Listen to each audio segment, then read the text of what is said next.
Well, hello everyone, and welcome to the GIJN session on Crowdsourced Investigations. My name is Alice Brennan, and I am speaking to you from Gadigal land today. I'm an investigative journalist and a producer. Right now, I work for the Australian Broadcasting Corporation as the executive producer for the country's only investigative radio show and podcast. We're called Background Briefing. Well, today's session is all about how you can use crowdsourced reporting and information to improve your journalistic practices. Community-based reporting, as it's often called, is fast becoming one of the most useful tools when it comes to breaking new ground and finding new and underreported stories, as well as filling in gaps in stories and solving puzzles that we never thought we could ever solve. Us journalists, as you know, we're actually discovering that we do not represent everyone, and in fact, our audience and our community are very valuable resources.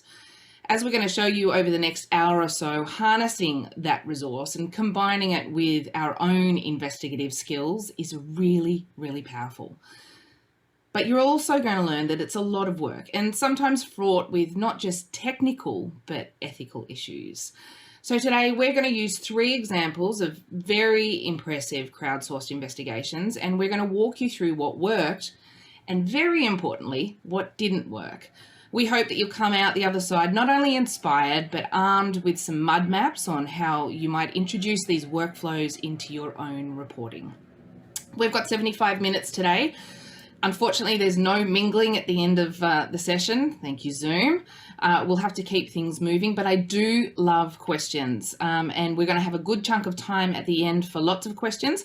But in the meantime, if you have any, please put them in the chat box and I'll endeavour to get to them at the end of each snippet, if not at the end. All right. Without further ado, let's get into it. We're going to start today with the Australian Broadcasting Corporation. Claire Bloomer and Flip Pryor have designed and helped launch some of the Australian Broadcasting Corporation's most successful crowdsourcing projects. These include the network's aged care investigation, which has had and continues to have significant impact in Australia. They were both also instrumental in the ABC's dating app investigation last year. Flip is the head of audience and content development at the ABC, and Claire is ABC Investigations digital lead. They're going to give you the 101 of what to do and what not to do when it comes to crowdsourced investigations. Take it away, ladies. Hello, I'm just loading up our screen, so let me know if you can't see what I'm showing you. Thanks, it's great to be here today. I've failed at Zoom straight away by not unmuting myself. I do know how to use the system. I'm Flip. Thank you very much, Alice. You just gave me an upgrade there. I wouldn't call myself a lead for the entire ABC, but my job is audience and content development for ABC News and Investigations, but thanks, I'll take that. I've been working in the crowdsourcing space for about 5 years now, and I've been helping teams across news and the wider organisation to plan, build, execute, report on their projects, and training staff in how to use our increasingly sophisticated crowdsourcing tools. And I'm Claire Bloomer. I've been working for the last more than 3 years with the ABC Investigations team, most recently as their digital lead. And within that team, been informing and building their crowdsourcing projects, as well as working closely with Flip to embed crowdsourcing across all sorts of teams at the ABC. Today, we really want to give you a snapshot of some of our projects. And later, we're also going to show you a tool called Zendesk, which you may have heard of as help desk software, which we've been using for crowdsourced journalism. We've been told it's a world first, so we're excited to show you what we have today. So why do crowdsourcing at the ABC? Because it helps us produce impactful solutions, focused and constructive stories. The content we produce from crowdsourcing is directly informed by people's concerns and reflects their experiences, which makes them highly engaged from the outset. Sorry about the traffic. These projects can have a serious impact, as we'll demonstrate in just a sec. Crowdsource projects, if they are designed well and have a solid distribution plan for both the crowdsource and the content you produce from it, can help you reach and track interactions with diverse or hard to reach communities. So we often get asked, how do we identify topics for crowdsourcing? And you probably won't be surprised to hear there is no perfect formula. But over time, and with help early on from the likes of ProPublica, Reveal and Harkin, who we really look to as industry experts, thanks for your help, we've identified some characteristics that are important when it comes to landing on the right issue. Things that we really look for when we're looking at projects is that a lot of people are affected, or a discrete group of people are affected by something. And it's when those people are at risk of further harm if nothing changes for them. These factors tend to mean that there's an existing community of interest or potential to build one, and we'll talk more about that in a sec. The projects that we do that perform the best tend to be stuff that people really emotionally resonate with. We will crowdsource when we know that there's an issue, but we can't be sure whether it's systemic and widespread or whether it's just an isolated issue. And if we can't get the data in any other way. Sometimes we just believe strongly that there's an issue with that journalistic hunch, but we can't be sure unless we source more information through crowdsourcing. It's important to know that not every project is right for crowdsourcing, and there's definitely been occasions where Claire and I have knocked projects back. You're not going to crowdsource projects that require secrecy or discretion, because they're really about investigating openly. You're telling the audience what you don't know. You're telling them what you're trying to find out, why you're doing the project, the data and information that you're missing to tell your stories, and you're asking for their help to find it. These projects are not going to give you weighted data or statistically significant results. They're not going to automatically attract responses from hard to reach communities or closed communities with whom you have no existing relationship, unless you've got a really solid multi-platform distribution plan. And that takes a lot of work before and after you launch. Crowdsourcing is about listening. It's about not us telling people what we think the most important issues are. It's the other way around. The audience is telling us the lines of inquiry that we should be pursuing. It's a really great way to rapidly source big amounts of data and anecdotes and case studies that might otherwise take months or even years to gather. It's a fantastic way to generate new ideas, new angles, and uncover case studies that you've never encountered before.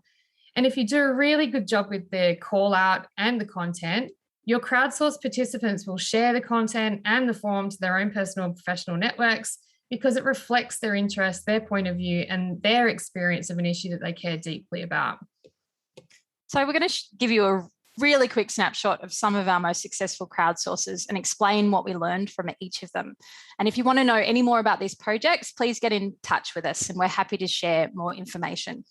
The first major project our ABC Investigations did, which Alice mentioned before, was a far-reaching investigation into aged care homes in Australia. We made quite a few discoveries from this project that we've carried forward into future projects. The first most crucial one is mapping the community of interest. It's a critical first step. Whatever the size of your team or project, you should never launch a crowdsource without being clear on the who, what, where, when, why, and how. And mapping the community really helps. It means asking and answering questions like, who are you trying to reach? Where are they? Are they online? Are they offline? What do you need them to tell you or send you? And how will you reach and engage them? There are so many other questions on this list. But before we designed the aged care call out, we worked with our colleague, Michael Workman, to map out everyone we could think of who would have an interest in aged care issues and where they were already interacting and talking about the issue online and offline, like forums, newsletters, Facebook and meetup groups, and Twitter accounts. We looked out for influencers and spokespeople who could help us tap into their broader networks. For example, like the head of an advocacy organisation or admin of a Facebook group for angry families of aged care residents.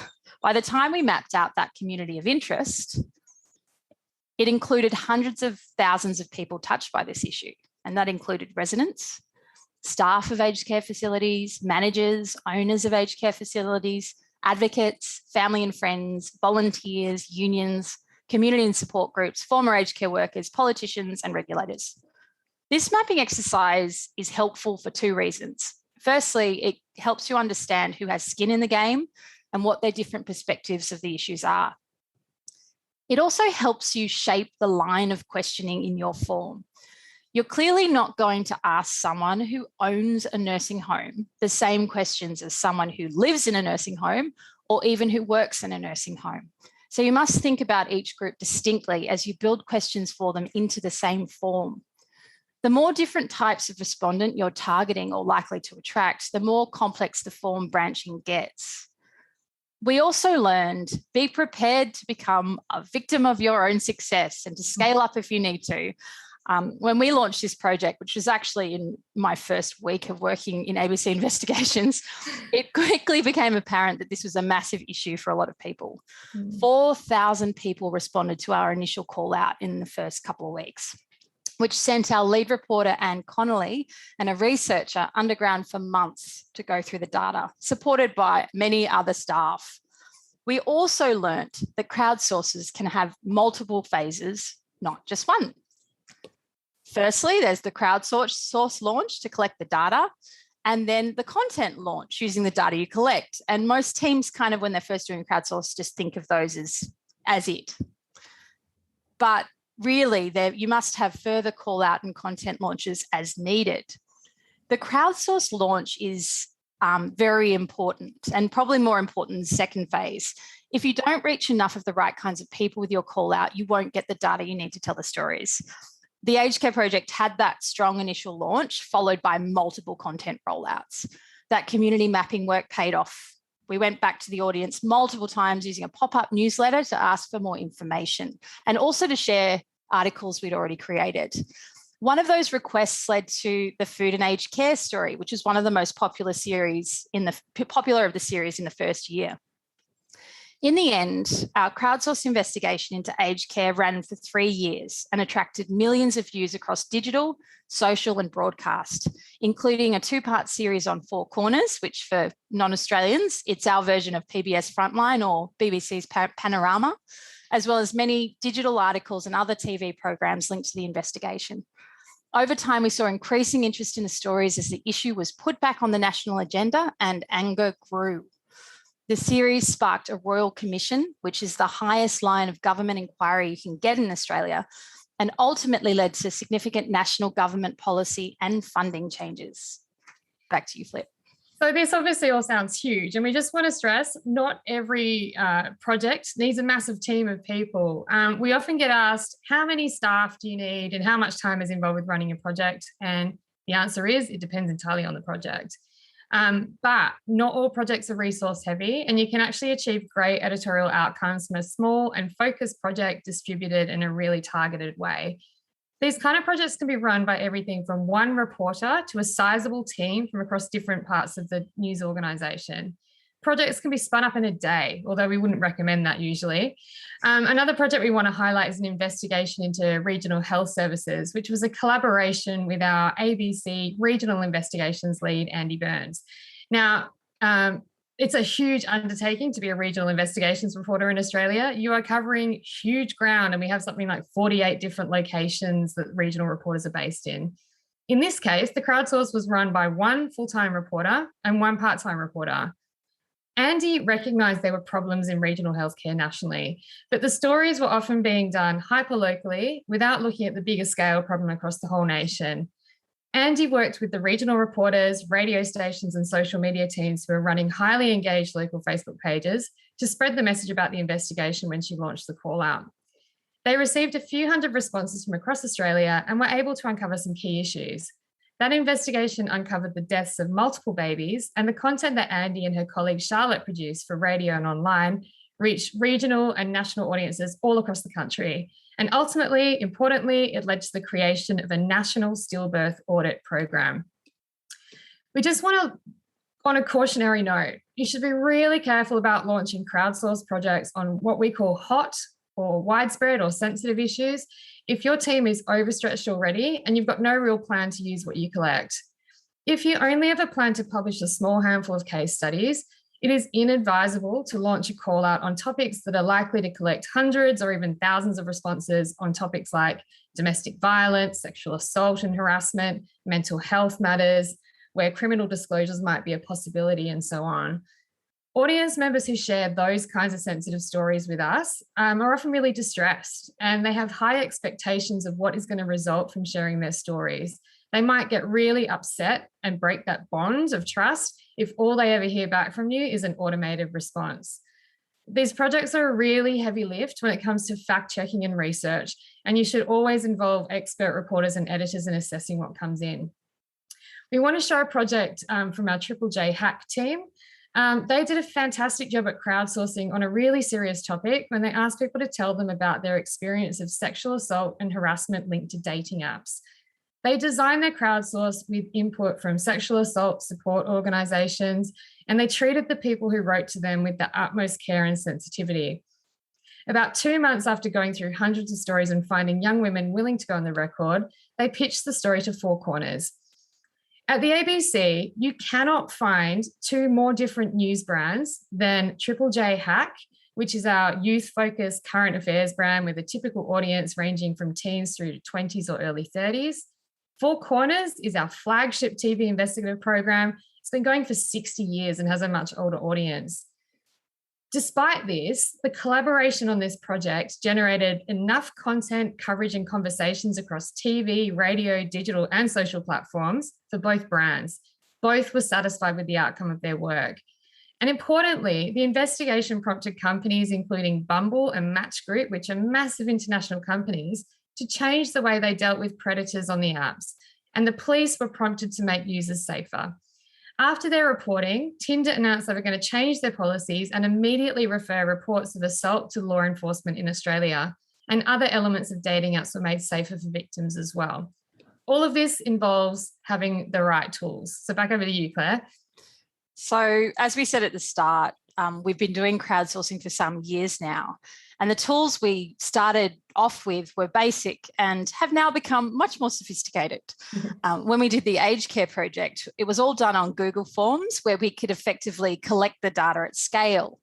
However, back then, we lacked the tools to effectively manage the spreadsheets or communicate with the audience and keep those interactions together with the data. It was kind of a nightmare. When we ran the investigation into regional hospitals and helped Hack build their project on dating apps, we were working with a tool called Screen Door that was recommended by ProPublica and was a repurposed hiring tool. That was pretty good, but it ended up being quite expensive because we maxed out licenses pretty quickly. We then added a tool ProPublica had built called Collaborate, which was really great, but needed more development work for us to embed it at the ABC.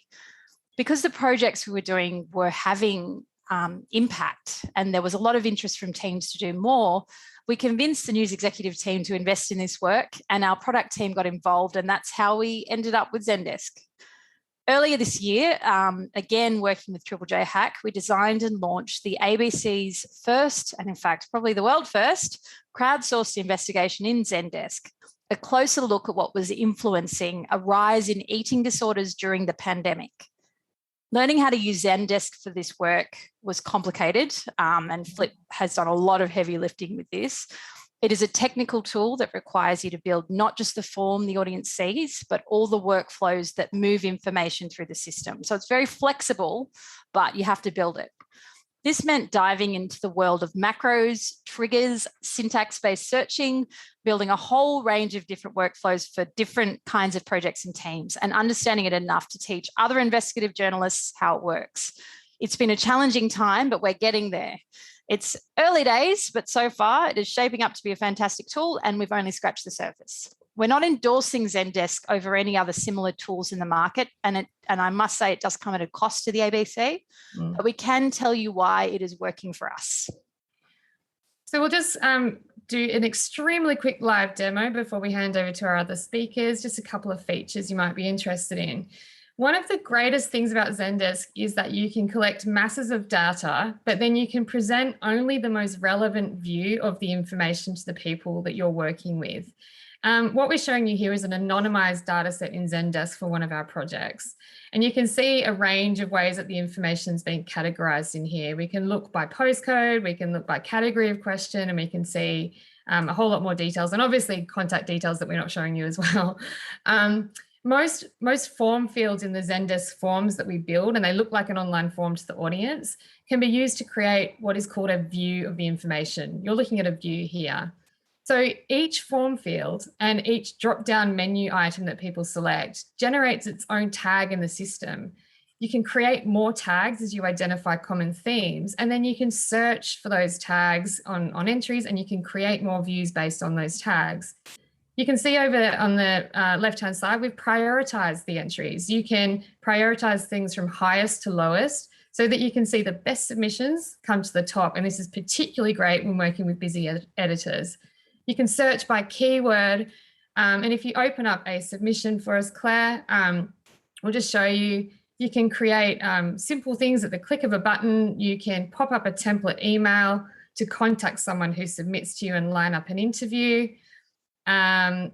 Which is great, automates a lot of stuff. And then that will, when someone hits send, that will change a submission to pending so that someone else can see in your team that you're already talking to that contact. There's a heap of things you can do. This is like the fastest demo ever. You can create macros to assign stories to individual reporters and teams. You can create views for your editor showing who is working on what and what stage of the process they're in. And then there's a whole bunch of stuff in the back end with macros that cause triggers to fire and automate a whole bunch of functions. And like Claire said, we're only getting started, and there's a whole lot more we can be doing with it. Zendesk also has inbuilt data viz tools, which is really exciting for people that have struggled through spreadsheets of audience data. So we can create shareable snapshots of the most interesting insights from the project or dig a little deeper into who's getting in touch. So this is an example of a Zendesk Explore database where we're showing that the vast majority of respondents had experienced body image issues or had an eating disorder here.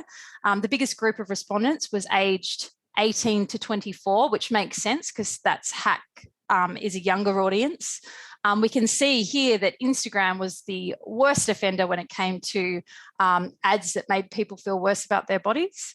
And 92% of respondents said that they believe social media had made their eating disorder worse. One more thing, if we just have one more minute, Alice, is that okay? One more minute. Great. We've also managed to put out forms in multiple languages. Here's an example of the Unfair Work Investigation, which is a collaboration between my team at ABC Investigations and the Asia Pacific Newsroom. Here we have the form in English, and then we also have the form in Indonesian, which is checked by our Indonesian language journalists. And then we also have the form in simplified Chinese. So you can start to see the possibilities with this kind of material. And if you have the staff that can check that kind of content, then you can also use this tool very effectively. So that's us for now. And over to you, Alice. Awesome. Thank you, Claire and Flip from the ABC. I have one question from Lee in Melbourne. He asks, how many people constitute a crowd in a crowdsourced investigation? I guess it's relative, right? Are there sizes that are too small or too large for it to be called a crowdsource? It's a great question. And I think, look, we always, as a cautionary tale to teams, say, be very careful about extrapolating. You know, if two people respond and they've got a similar view on something, that's not a mass response. If you've got several hundred people telling you about something that is an issue, then you can start to think, okay, but that sort of goes back to that distribution thing that we're talking about. You've got to be really making sure that you're hitting the right targets and getting the call out in front of people who actually will tell you stuff. Oh, yeah, sorry. We'll add to that as well. And I think it's actually about your resources. So, I mean, if you are only going to get a handful of respondents, you may as well just put your email address in there. And that's easy to manage. It's about whether or not, if you actually invest in using a tool like this, what you're investing is the time saved when hundreds of people get in contact and what that means. I do have a couple of questions from people asking that if they don't have resources such as the ABC has, do you have any suggestions for a scaled down version of something like a Zendesk? I'm imagining Maeve's going to get into it in her presentation, but using simple tools like Google Forms. Google Forms, can. Microsoft Forms. Yeah, but there are. I would investigate, because we've obviously got an enterprise level agreement with Zendesk, which gets us a whole lot of user licenses and a whole lot of other stuff. But we're hacking the system as well. Like, the ABC is not made of money, unfortunately. We're always on the smell of an oily rag. We have a very limited amount of what we call Zendesk agent licenses, which are people who can build projects. The vast majority of users that we have are called Zendesk Lite agents, and they can hardly do anything. But using the macro and trigger system, we've been able to build workflow tools that basically hack the system. I hope no one from Zendesk is on this call, but we've built workarounds that let us work with many, many hundreds of people when we're actually only paying for a handful of licenses. Yeah, Probably get in trouble for saying this, but also don't be scared of the trial versions of programs, right? Yeah, and I think, you know, Google Forms is a really relevant tool to use as well, especially like a lot of this is about if you've got a team of people working on something. If you're one person working on something, you can manage a spreadsheet of material quite easily. It's just a lot harder when you've got a whole lot of different people with different levels of skills. So it's about what you can do, what's out there right now that's for free, and you can kind of pretty much start with anything. Yeah. Awesome. And I think just one last thing before we go, just very quickly, one of the great benefits of Zendesk is that it's an integrated system. So it pulls together all the features of the call out, the data analysis, contacting the audience back and forth, tracking all that stuff. It's kind of all in one tool. But like we're saying, we don't endorse Zendesk over other tools in the market. There's many other similar ones that might cost less, but that's the functionality that you're looking out for. Claire Bloomer, Flip Pryor from the ABC, thank you very much. Don't forget to send your questions through. I'm seeing a lot of them come through now. Thank you. Keep them coming. We'll have more questions at the end of the big session as well. So thanks, Claire and Flip. All right. Giancarlo Fiorella is an investigator and a trainer at Bellingcat. He is also a PhD candidate at the Centre for Criminology and Socio-Legal Studies at the University of Toronto. His research focuses on protest, policing, and civil conflict. Today, he's going to focus on a very different sort of crowdsourced project, Bellingcat's visual investigation following the January 6 Capitol riots in DC. Welcome, Giancarlo. Hi, thank you so much for that introduction. And thank you, Claire and Flip, for that really fascinating presentation. I'd never heard of Zendesk, and I was really excited to see that super quick walkthrough that you did of it. So thank you very much. Hi, everyone. As you just heard from Alice, my name is Giancarlo Fiorella, and I'm a senior investigator with Bellingcat. If you haven't heard of Bellingcat, we are an organization that conducts open source research using information that's widely available on the internet. We've been around since 2014, and Bellingcat operates and was founded on the idea that anybody can participate in important research projects and important investigations that shed light on anything from environmental issues to developments in a conflict to state crimes. So when we talk about crowdsourcing at Bellingcat, we're really going all the way back to the beginning of the organization. Which, as you'll see, was started by a crowdsourcing campaign. So just a really quick overview of what I want to talk to you about for the next 10 minutes or so. As I said, I'll talk a tiny little bit about Bellingcat and crowdsourcing. I'll talk about one project that we worked on this year that involved a crowdsourcing effort. And then I'll really quickly go over some of the lessons learned and some of the takeaways from that experience. And then I want to end off talking about a volunteer platform that we're in the process of launching that is going to expand in lots of really exciting ways our ability to engage with the public and for the public to participate, as I said, in investigative projects via crowdsourcing campaigns.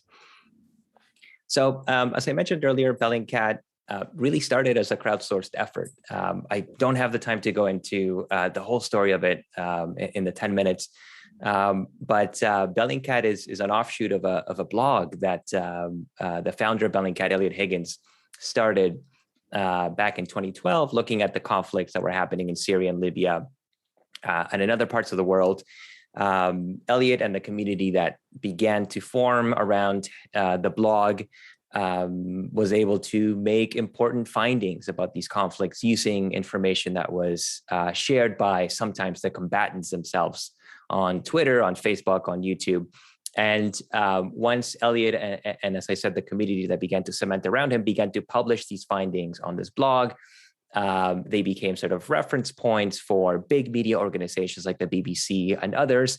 And that spawned the idea that maybe there was something here to this idea that people can come together online, maybe people who aren't even journalists can come together online and work together to bring light to these issues that are happening around the world. And so that is what was the idea for Bellingcat. And so Bellingcat got its first breath of life through a crowdsourcing campaign where people came together and they donated their hard-earned money to launch the website. And as I said, that was back in 2014.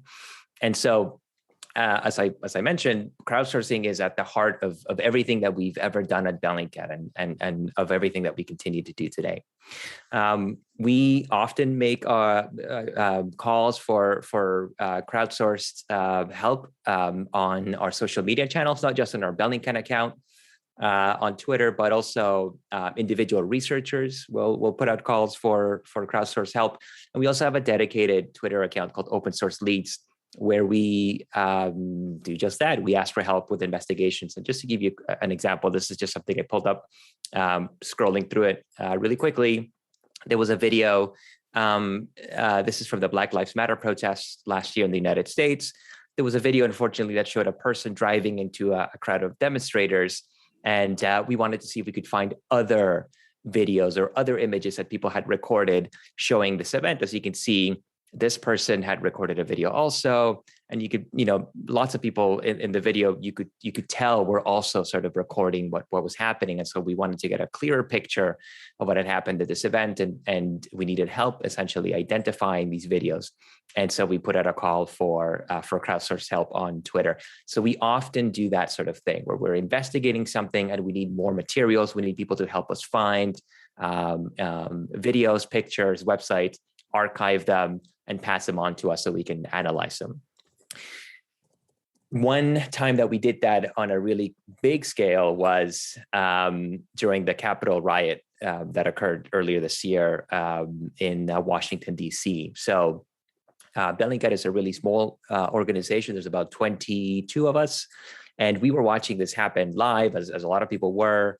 And we realized really early on, as we watched the crowds of people storm the Capitol, that we were watching a contentious historical event take place. So this is something that we thought could potentially change the history of the United States. I mean, if the riot had succeeded and, I don't know, the government had been overthrown, this was potentially like a really, really, really big historical event that we were watching live. So that's something that we realized at the very beginning.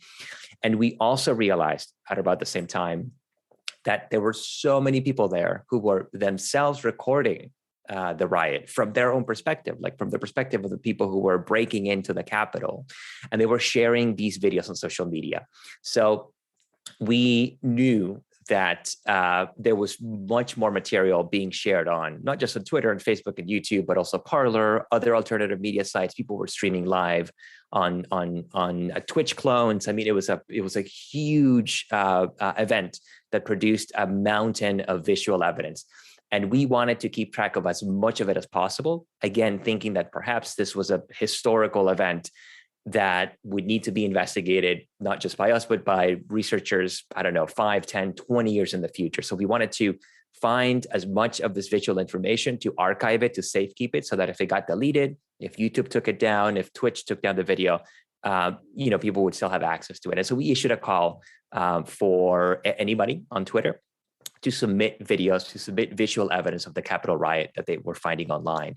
So this is just a screenshot of that tweet where we asked anybody, if you find a video of the Capitol riot and you think we haven't seen it, or you think it would be useful for a potential investigation later on, please send it to us. And people responded. So there was a question earlier about how do you do this if you don't have any kind of a budget. We use Google Forms. So we had a Google sheet that was being fed by a Google form. And so people were able to click on a link and fill out the form, send us a link. And what that did was that it allowed us to then go through the material. And again, just on a Google Sheet, begin to archive it. So we were downloading local copies of it. This was a process that was eventually automated. We were also creating backups using archiving services like archive.today and archive.org in case it was like a Twitter post or something that we wanted to keep in case it got deleted. And we got over 650, if I recall correctly, submissions from people who just wanted to help out with this to help preserve information related to this event. So that was, we considered that to be really, really encouraging. The fact that people were so eager to help us with this. Once we had all these videos and we were able to archive them, then we were able to sit down and sort of go through them methodically and use them in investigations. And so in this particular case involving the Capitol riot, we produced two reports. One of them was about the killing of a woman who was killed. If you remember the event at the Capitol, her name was Ashley Babbitt. She's one of the people who participated in this event, that she was shot by police inside the Capitol. And so with all of these videos and all of these pictures that people had helped us to find, we were able to retrace her steps inside the Capitol. So using different vantage points from different videos that people had recorded, we were able to say she entered the building at this time from this window, then she went this way and she walked down this corridor and eventually went down this path, and this is where she was shot. So that's one of the reports that we were able to produce using this crowdsourcing effort. And then the other one involved a team of volunteers. So as the weeks and the months progressed, more people expressed an interest in becoming, in helping us to analyze the footage. And so we got tons of emails. We were really overwhelmed by the amount of emails and just messages on Twitter that we were getting from people saying, look, I'm not a journalist, but I have a lot of free time and I really care about this issue. Can you just, put me to work? Like, tell me what you want, what do you want me to do? Do you want me to go through the form? Do you want me to archive videos? What do you want me to do? So we had a team of, I think at one point it was, I'm thinking about probably about 30 people who wanted to really help out with this and sit down with us and volunteer to help. And together with NBC, so NBC ended up producing a series called Our House. That was created in collaboration with Bellingcat and with our volunteers. So we were able to sit down with the material that had been collected through this crowdsourcing campaign, analyze it, put it in order, and then pass it on to NBC, who were able to sort of build this narrative with all of this material that we had collected. So this was the second project that came out of this collaboration with our volunteers and with the community. So a couple of takeaways, just about wrapping up. So there are lots and lots of really good people out there, and they have all kinds of skill sets and they want to help. And so this is something that I hope, I don't know, you realize if you're a journalist, if you work with an organization, that there's folks out there who really want to help and they want to put their time and their skills to use. And so I think it really pays off to try to be creative and to think about ways of engaging those people, right? So how can we help the community help us? How can we put people to work if they say, look, I want to volunteer, what do you want me to do? Like, what are some tasks that we can give those good-willed people? So it might be worthwhile for your organization to consider how you might let people help you do your work. And it doesn't have to look like what I've shown you here today. We had the wonderful example of the Zendesk, a platform from Flip and from Claire earlier, as well as their projects that we're working on that they solicited help with. So obviously, again, creativity, I think, is key, right? So how do I put people to work? What are the different ways that we can engage our readers so that they can help us? And also, this is something that the previous speakers also mentioned, it's better to sort of really have a game plan, because you can be really quickly overwhelmed, as sort of happened with us. When we got 650 videos, we thought, okay, now we have to sit down and really go through them, right? It's a lot of material. So on the one hand, it's wonderful that people are willing to help in this way. But on the other, unless you really have a clear game plan, you could be immediately overwhelmed and paralyzed into not being able to act. A couple of other takeaways. I'll just mention these really quickly, maybe leave them up for the Q&A. There's also ethical considerations here. So if you're working with traumatic imagery, so for example, if you wanted to conduct a crowdsourcing campaign to gather videos from a conflict zone, showing an airstrike or something happening in Yemen, well, that's traumatic imagery. You're sort of asking people to expose themselves to traumatic imagery. So there's all kinds of ethical questions there about, can we do that as an organization? If so, what are your responsibilities to the volunteers who want to help you in terms of providing, mental health services in case they need them, that sort of thing. So I'll just mention that quickly. These are things that we think about often, and I leave that with you. So if you're interested in hearing more about that, I'd be happy to chat about it. Lots of ethical considerations to consider. The last thing I'll say is that at Bellingcat, we're launching a volunteer platform next year. So we're really excited about this because what we're hoping to do, so what we will provide on our website is a platform where anybody can sign up, they can create an account, and they can sign up for tasks that Bellingcat researchers will need help with. So I might be working on an investigation looking at, footage from a protest in Venezuela, and I need to analyze it because I want to know if a police officer killed a protester. I want all of the videos that show that police officer. So by having this volunteer platform up and running, anybody listening can sign up, they can create their account as a Bellingcat volunteer, and they can see the tasks that researchers are requesting help with, and then you'd be able to sign up for tasks. And so you'd be able to join a team of volunteers working with a researcher to conduct an investigation. And so this is just a screenshot from that, a couple of pilot projects that we ran earlier. One of them was looking into the conflict in Cameroon. And then the other one was looking at protest videos from Colombia so that we could map them. This is within the context of the protests that happened there earlier this year. So we had lots of volunteers sign up for each one. These were pilot projects that we conducted. And the volunteers, as I said, were able to sign up. They were able to work in the platform, which acts as a bit of a message board. So if you're a volunteer, you've signed up, you can post a question to other volunteers that they can engage with. The researcher can communicate with all of the volunteers on a project.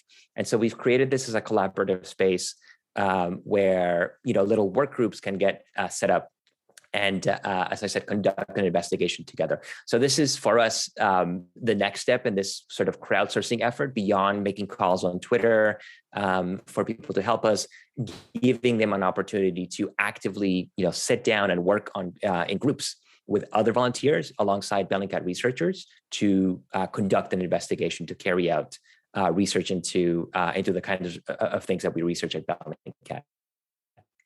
I think that's my last slide. Yes, it is.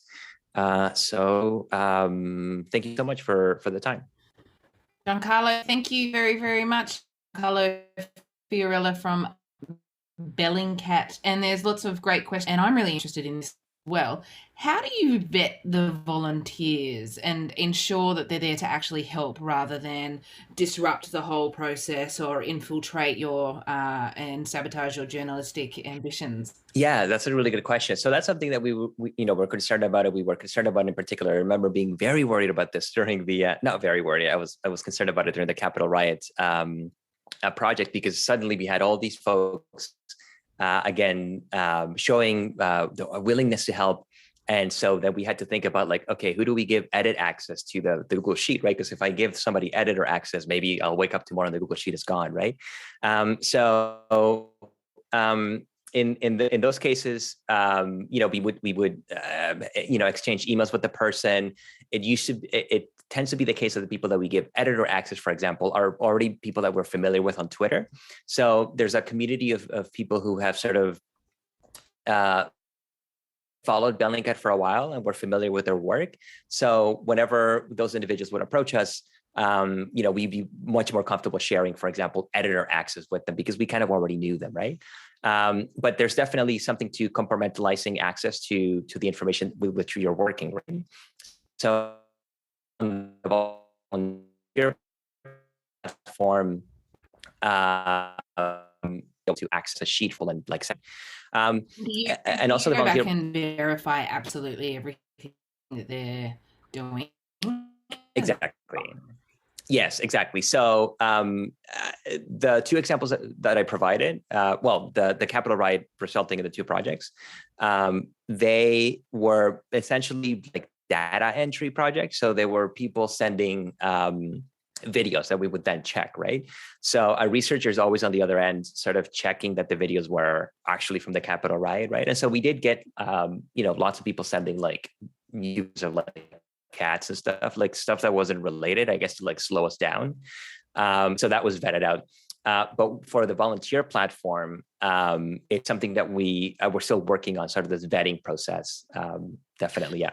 You mentioned the cats, but I also imagine that there's a lot of duplication that happens. Valentina asked a question, which is, do you have any sort of automated system that vets duplicates or vets out the cats and the funny memes and yeah, things so sent to in terms sabotage of you? duplication, so we do have a data scientist working with us. His name is Logan Williams, one of my brilliant colleagues, and he's come up with a tool that will automatically download links from that are submitted onto a Google Sheet.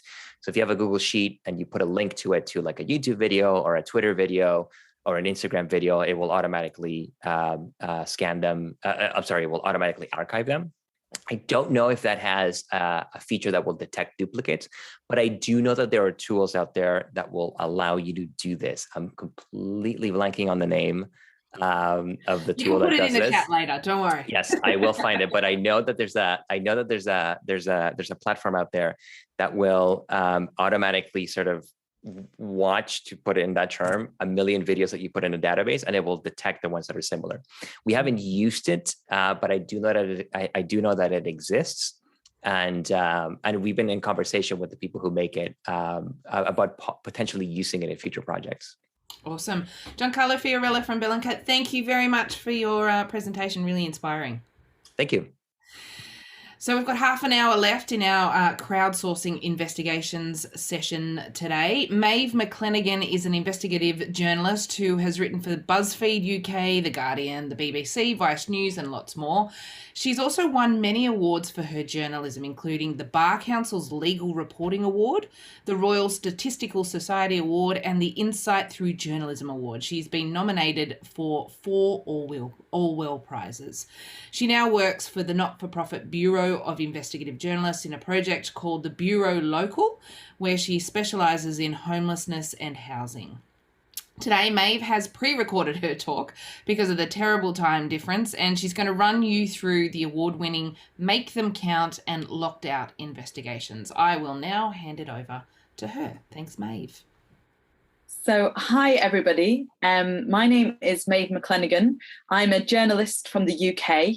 I'm sorry that this is pre-recorded, but I think it's some ungodly hour in the morning in the UK, so you wouldn't want me that tired. But I'm going to tell you a bit about 2 different crowdsourced investigations I've done at the Bureau of Investigative Journalism, where I work.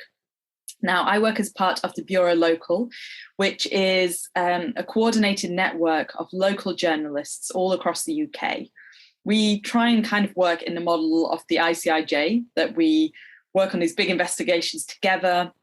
Often a lot of that happens from the centre, from the Bureau Local where I work, and then we all publish together and try and have impact that way. And I'm going to tell you about 2 different investigations that I worked on around homelessness and housing. I'm just going to share my screen. So these are my details at Bureau Local. My Twitter handle there is @MaveMCC. My DMs are open, so if you have any questions at a later date, you can get in touch and I'll try and respond that way. And I'm going to talk about 2 different projects we did, one called Dying Homeless and the other called Closed Doors. Now, both these projects were reliant on crowdsourced information in different ways. Dying Homeless was an attempt to get to the bottom of how many people were dying while experiencing homelessness across the UK. And it started because I kept seeing these one-off news stories about this and wondered, if more people are experiencing homelessness, does that relate to more people dying when homeless? And I quickly found out by talking to everywhere that I thought would hold that data, that in fact, nobody did. And actually everybody assumed somebody else was. So the police told me to talk to hospitals. They told me to talk to the coroner's office. The coroner's office said, try local councils. They said, try central government. Everybody thought somebody else was holding it. And when we realized that nobody was, we decided that we were going to try and collect that data, because it seemed imperative that somebody know how and when people were dying while homeless. So we had to start by clarifying our methodology before we started out. We did that first by working out what it was we meant by homeless. And we used the definition used by one of the big homelessness charities here in the UK. So as well as people who were sleeping rough on the streets, we were going to also include people who were sofa surfing or in emergency temporary accommodation, things like hostels. So once we had that definition, we decided to put the word out. And we did that using our network of local journalists. We have about 1,000 people signed up to this network. Some work for local papers, others are citizen journalists, others are just interested citizens who want to be part of helping out where they can. And we told them, let us know whenever you hear of somebody who passes away while experiencing homelessness. I also did just, your basic internet search looking for news reports from local papers and the like, and pulled those together. I tried using freedom of information requests, just in case any councils or the bodies that I mentioned were holding some kind of useful data, although surprise, surprise, not many were. And I went out and about and tried to talk to as many homelessness organisations as I could. So that included food banks, shelters, day centres, any place where I thought somebody experiencing homelessness might have an interaction, because I thought those were the people who would be knowing how people were faring, and sadly when there was a death.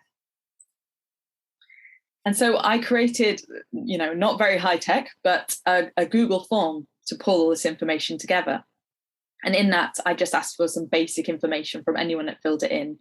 I asked for their name and their contact details, the name of the person they thought had died, the town or the city where it had happened, the date, or if they could give me an approximate date of the death. So be that, January or spring, whatever it might be. The age, or again, the approximate age, and we gave bandings of kind of, 30s, 40s, 50s. Where they were physically when they passed away, be that hospital or actually on the streets or in accommodation. And anything else they knew about them, and ideally about their next of kin, so that we could clarify and cross-reference this, and also just make sure that we weren't publishing information that should have been shared with their next of kin before they knew about it. And then also we asked for any links to anything published about that, just so we could use that as a fact-checking option.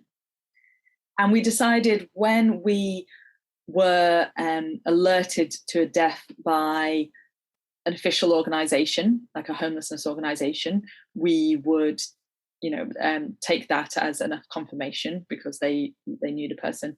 If it was a member of a public who didn't have a connection to the person, we needed to cross-reference that. So we would then go to local homelessness organisations in the area, or council officials, or anyone else we could think of that might know that person, sometimes finding them through social media and connections to try and confirm the details.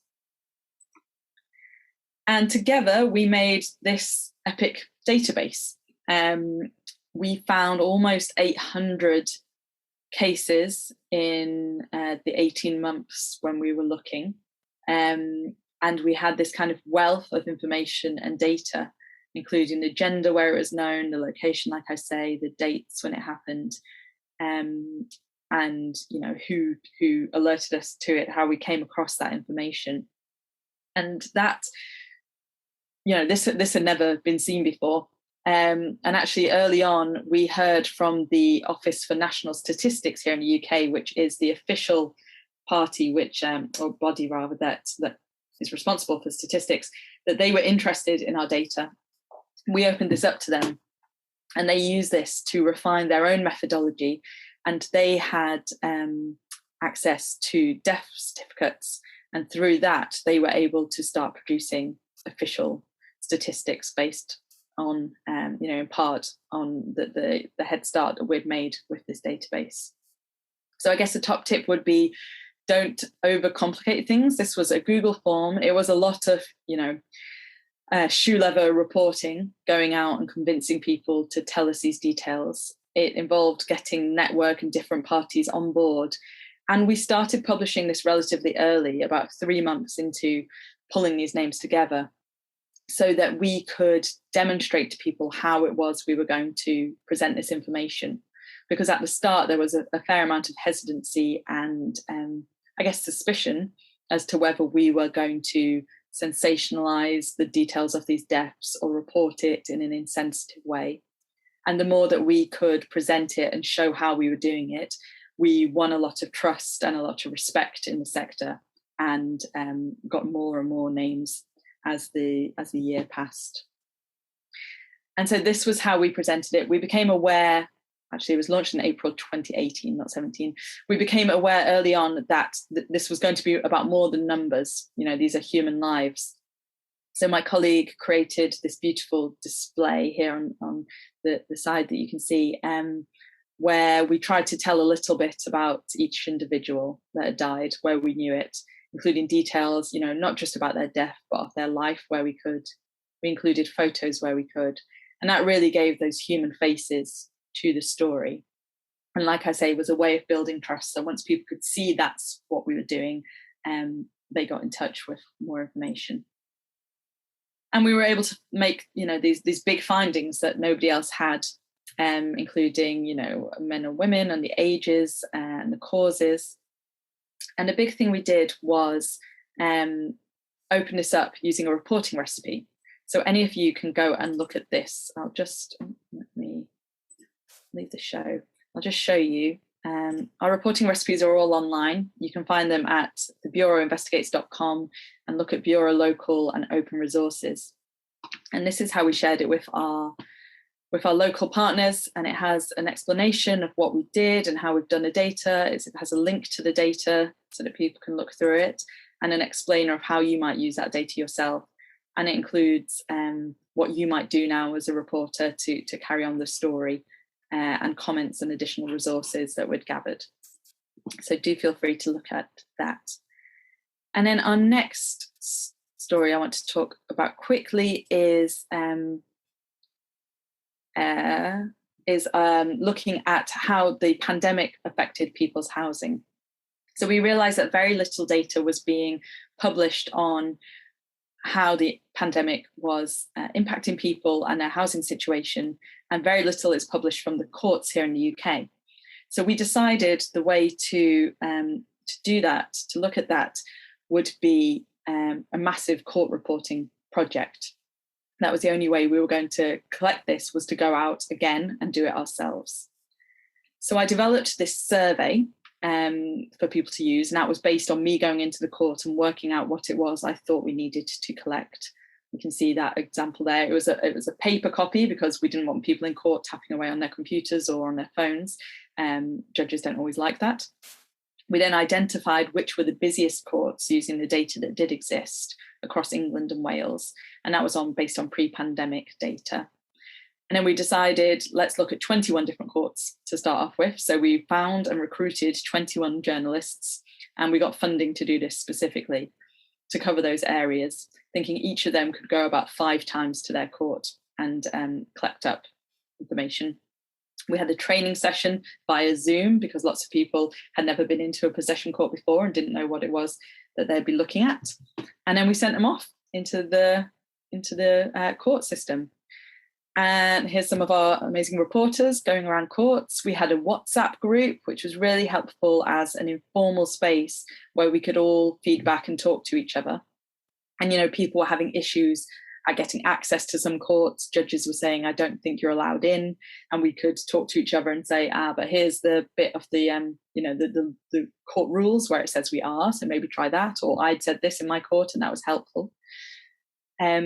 And again, so they filled in that survey paper form, and then I again used Google Forms. Not very high tech, not very whizzy, but it does the job. And I made a form that replicated more or less what we were asking on each form, and they filled in the details of what they'd seen. And altogether, we logged nearly 700, just keeping an eye on the time, nearly 700 cases. So we have this data set that nobody else has again. And it was really crowdsourced in a different way. You know, this wasn't just asking the public to tell us things. It was a very kind of deliberate, on the ground reporting project. But we found out all kinds of interesting things about the length of time that it took for these hearings to be processed, the kind of legal grounds that were being used. And we found out in the vast majority of cases, they were on these mandatory grounds, which meant the judge had really no discretion over whether to grant an order or not. And how often the tenants and the homeowners there didn't have any lawyers and were having to argue the case themselves.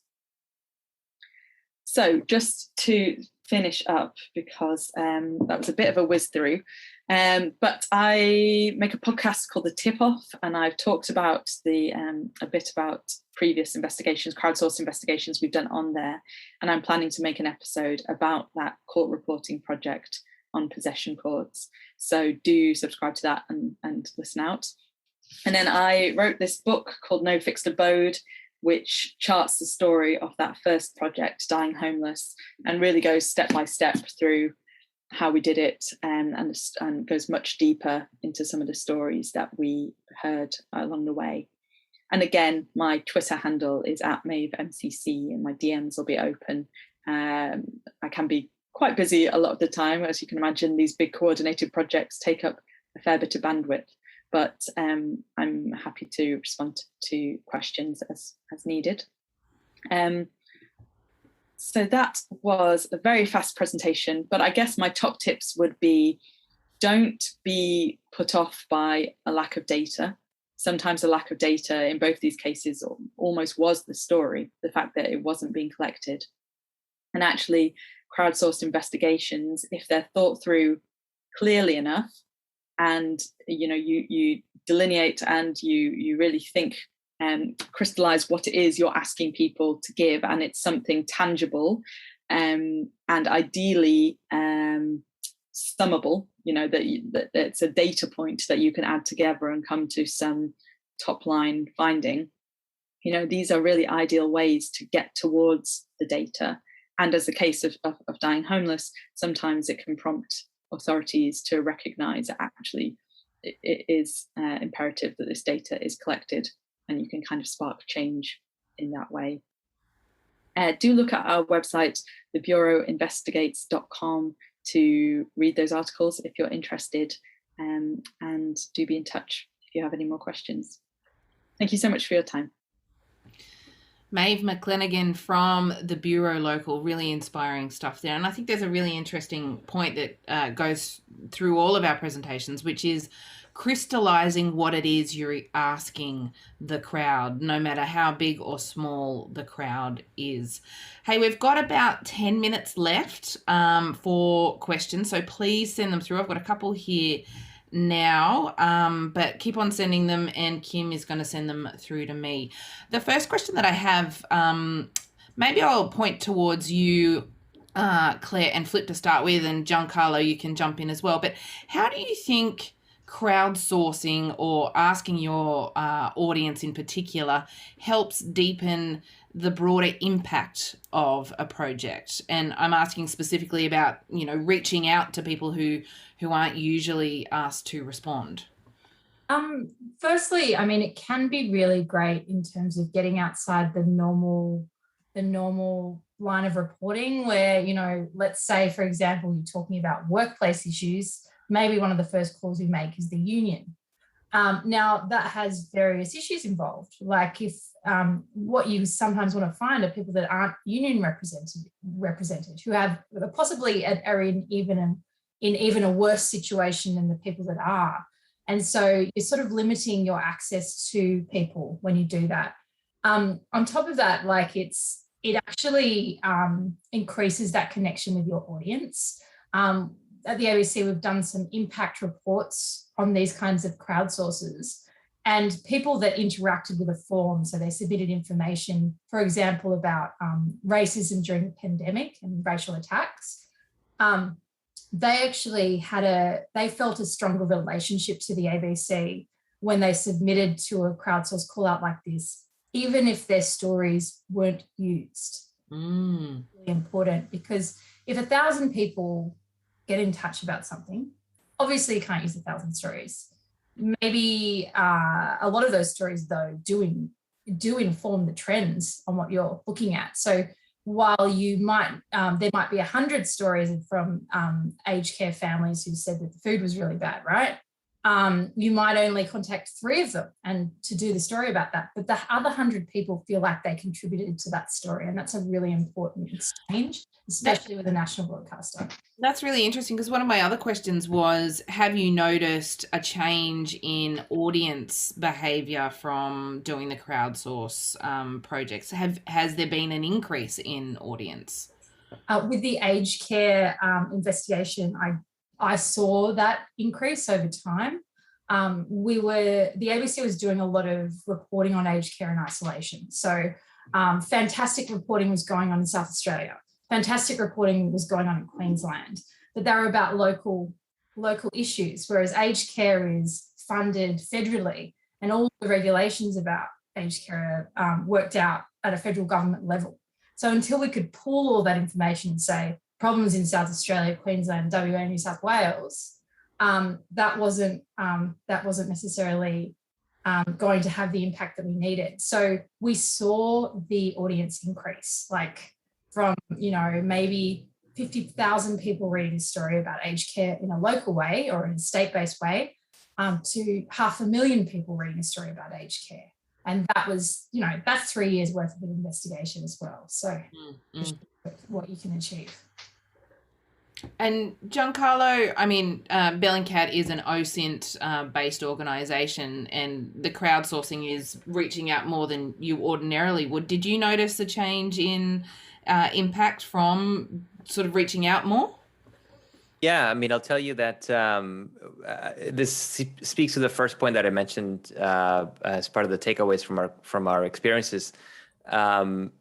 People have skill sets, right, that are different from my own, and that are different from the skill sets that any individual working in Bellingcat might be bringing to an investigation. So just to give you a quick example, in this Colombia police violence mapping project that I mentioned earlier, that we conducted with a partner organization called 070 based in Colombia, there was an event that involved a shooting that occurred in Cali. And there was a video that the person who was doing the shooting actually recorded. So they were holding their phone out with one hand, and they had a pistol, out of the window of their car with the other hand when they were firing their weapon. And there was an allegation that the pistol maybe was an airsoft gun. And so I remember when that video came to me, I started racking my brain. I was thinking, how can I determine if this pistol is an airsoft gun or not? I wasn't really sure where to get started. But one of our volunteers was very quickly able to make the determination, and it's just because they had a different set of experiences and a different set of skills than what I have. So by bringing in different folks who have different experiences and different interests and different facilities with different kinds of information, you're adding more brains to the investigative process, and you're bringing that experience in, and you're really expanding the kind of analysis that you can conduct, and potentially even the impact that a story can have. That's really interesting. On a different note, Maeve mentioned shoe leather reporting, and we think of crowdsource investigations being very digitally focused, out through socials, out through sort of electronic networks, but it's not necessarily about that, is it? Flip, do you want to talk to that? Well, it is a bit, obviously, like it helps you collect, but then I think someone said earlier, then you got to go through it. And I was thinking about this.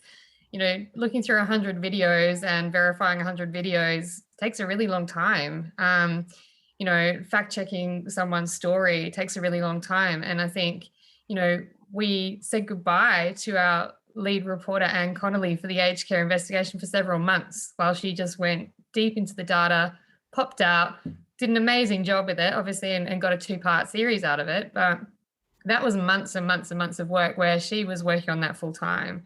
So that's what we're saying about, being a victim of your own success, really. It's if you do really, really well with your distribution of your call out, you could get hundreds or thousands of responses, and you just need to make sure that you have the capacity to deal with that and do the usual fact checking on every single submission that you get. That's really important as well, Flip, is the being conscientious and being diligent in fact checking everything and making sure you've got the resources to do that. Do you have any advice for people embarking on a crowdsource on how to manage that side of it? Yeah, I think, well, one thing, we've got great results from doing that early work to consult with experts outside the organisation. So where HAC was talking to sexual assault survivor organisations, that did two things. Number one, it helped to make sure that the call out was really clear and used the right language, and that the right helplines and checks and balances were put in. But it also meant that that outside organisation was fully on board with the project before it launched. So they obviously have a huge network of their own, and they helped us to reach the people who are already engaging with them. So it's those kind of strategies where you're looking for ways to really amplify what you're trying to do as much as possible, because we get great results from just dropping links in a story published by the ABC, but we know that's already an ABC reader, and it's rare that someone's going to sort of stumble across it unless they're already engaged. So there's a whole bunch of work that needs to go into getting out beyond our own normal networks as well. I just finally have a question from Mick Yang, who's a little concerned about the future for journalists. He's asking where this leaves journalists. Are we going to rely more and more on outside information? Are we just going to become curators? What's your opinion on that? Flip, do you want to go? Yeah, look, I don't think so. I think the journalism, what you get is just a lot of information, but the journalism comes in how you analyze, assess, fact check, all of that stuff. That can't be done by machines. And I'm sure the machines I'm sure people in Silicon Valley would say otherwise, that we're entirely replaceable, but there's all of that other stuff that comes to be part of it, which is your editorial judgment, spotting a story. A machine can't do that for you. All of those skills that you've got already. The tools are basically just a way to cut through a lot of the information and make it easier to use and coordinate around. That's how we're using them. But the journalism is still very central to the process, and so are the ethics of any decision that's made. And Giancarlo, especially with the capital reporting, I mean, you guys were crucially vetting people's material. They were, yes, assisting you in the process, but you were still steering the ship, so to speak. Yeah, for sure. In that particular case, that's indeed what happened. So people were submitting information, but at the end of the day, there was, the core team here at Bellingcat that was going through it. And the same idea would be applicable to any project that is taken on through this volunteer platform, right? So yes, volunteers will be able to help, but as we just heard, at the end of the day, you need also like the editors going through the articles to make sure they're fine. You have the legal people going through them to make sure that there's not going to be any issues on publication, and the researchers as well, going through the articles also to make sure that they're up to standard. So it's not really a replacement of journalism, but really like a complementing of journalism and the work that journalists do. And it's definitely not a cheap way of doing things. It's not a way of cutting corners and not paying people to produce content. No. It's a lot of heavy lifting. Hey guys, that is just about wrapping up our session today. Thank you very, very, very much for all of your inspiring projects. It's just been really awesome to hear from you all, including Maeve, who's not here with us. We wish she was, because we have so many questions. And to you out there, audience, faceless audience, we hope that you get some interesting tips and tricks of what to do and what not to do.